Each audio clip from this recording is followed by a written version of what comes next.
Welcome back. Time right now, 5:52. The W.N.C. Nature Center is looking for a few good volunteers to help them help amphibians. Here to tell us about FrogWatch USA, Savannah Trantham, the Assistant Animal Curator at the Nature Center. Good morning to you. Hi there. What do we have here? These are American toads. So these are some of our most common amphibians that we found in our backyards here in the mountains. Okay.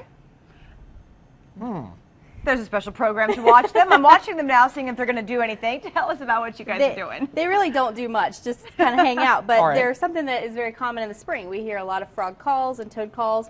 A lot of people know about the spring peepers that come out, and they sound like bells chiming. And the toads are very common for their calls that we hear. They make a very loud whirring sound. Right. And they also make release calls, which a lot of people hear. So we're going to pick up this little male and see if he'll do it for us. Oh, yeah. I do hear him. Can you hear that? Now, what about Can you put picking him towards up? your mic? See if people can hear him. There he goes. Yeah. So what about picking these up? I've always heard that they can give you warts. It's a myth. It is? It is.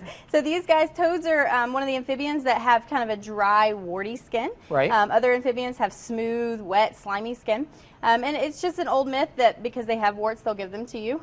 The whole myth was if they peed on you, you would get warts. And They do pee a lot, don't they? They do. And it's a defense mechanism so that they think that So if I hold him long enough, he will do this. You've made him unhappy. It's potential. Potential. Oh, no, he's calm now, Holly. Look. See? And if you kiss them, they turn into a prince, right? That was where I was headed I with knew this. that's exactly where you were headed. Ah, fantastic. Look at him, though. So these are the types that we're going to find outside. These are what you're going to hear outside, and what the program FrogWatch is all about is a citizen science. It's a citizen science program through AZA, which is the Association of Zoos and Aquariums, which the Nature Center is a part of. And what we do is we train volunteers, the general public, to go out and listen to frogs and toads in the area and then record that data for scientists. So we can track patterns of frogs and toads, which ones are living where in our backyards.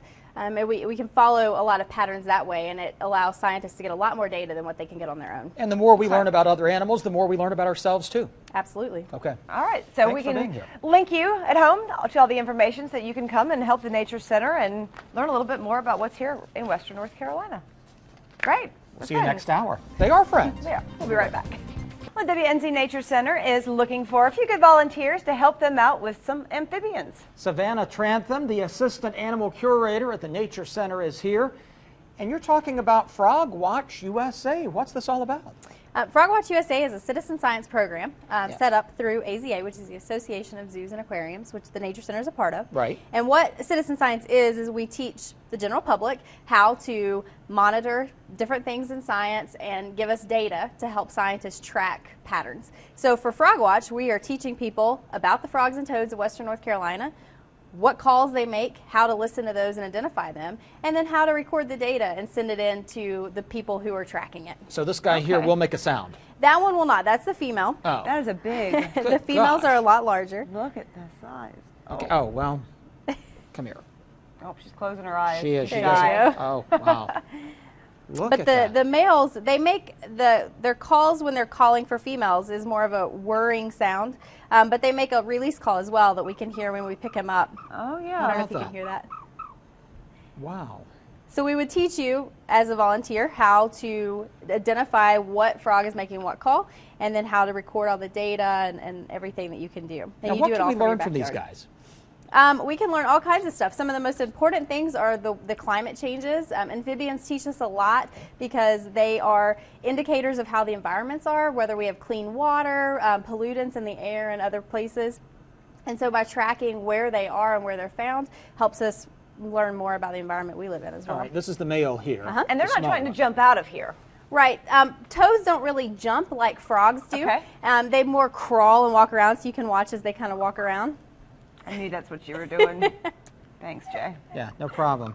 Hi, little That's guy. your prince. That's your prince. Yes. Thanks, Jay. No problem.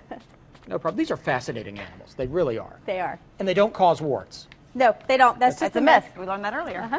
Good for you to hear there. Well, they're fascinating. Thanks for coming in, Savannah. Absolutely. Again, We'll be right hopefully back. we'll get you some help at home.